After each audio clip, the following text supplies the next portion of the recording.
After 40 years of treating yeast infections, I thought it might be fun to talk about the products that have been successful for me and why they work.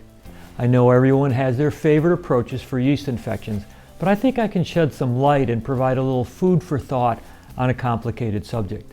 The first thing we can all agree upon is to stop feeding the yeast.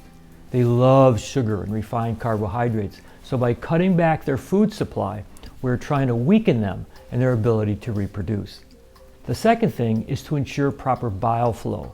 Bile can become thickened with years of processed fats as well as a low-fat diet. Years ago, Dr. Gary Lesniewski taught me that bile normalizes gut pH. Yeast as well as other dysbiotic organisms avoid healthy pH. By the way, it's normal to see some yeast when you do a comprehensive stool analysis, but we don't want excessive amounts. So balancing pH will not only stop growth, but creates the environment for the probiotics to clean house and monitor growth. To thin bile, I use organic beets and taurine as beta-TCP. I use beta-TCP if patients have a gallbladder, or beta plus, which contains ox bile, if the gallbladder has been removed.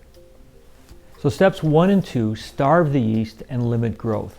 The next step is to begin killing yeast. I've had good success using emulsified oregano oil as ADP. Due to the emulsification process, 4 tablets will coat the entire intestinal tract.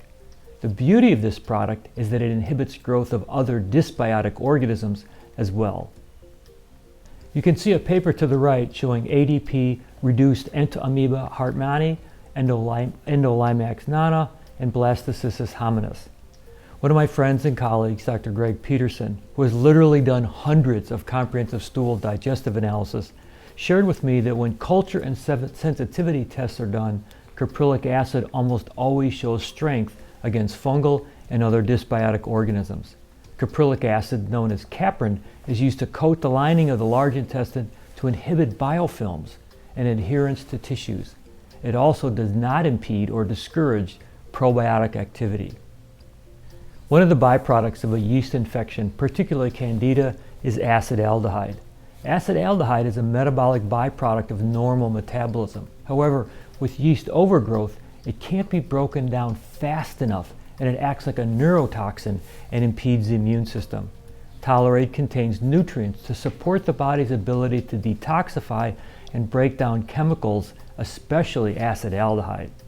Tolerate contains phosphorylated B vitamins, folate as 5-MTHF, selenium, molybdenum, as well as a proprietary blend of organic juices. Dealing with the metabolic byproducts and the array of dead organisms as they're killed has caused what many people call a Herxheimer reaction. Tolerated reduces this effect dramatically. Finally, for round 1, I use an oral probiotic, adult ENT-Pro, that has been shown to increase secretory IgA, natural killer cells, as well as a host of dysbiotic oral bacteria and fungi.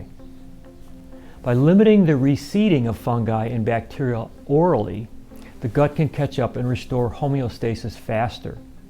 You may be aware that it's very common in medicine with complex infections to use one antibiotic for 2 weeks, switch to a second antibiotic for 2 weeks, and perhaps even a third antibiotic for 2 weeks.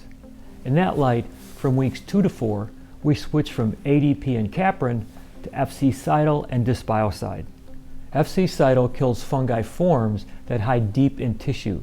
Dysbiocide, although developed to combat small worms, also contains botanicals that retard both yeast and bacteria. This combination of FC-Cidal and dysbiocide has been effective in treating SIBO, or small intestinal bacterial overgrowth. We continue with beta-TCP, Tolerade, and a probiotic, but now we switch to Biodoff 7 Plus instead of adult ENT-Pro. Biodoff 7 Plus provides prebiotics and probiotics to enhance and support the growth of beneficial bacteria in the gut.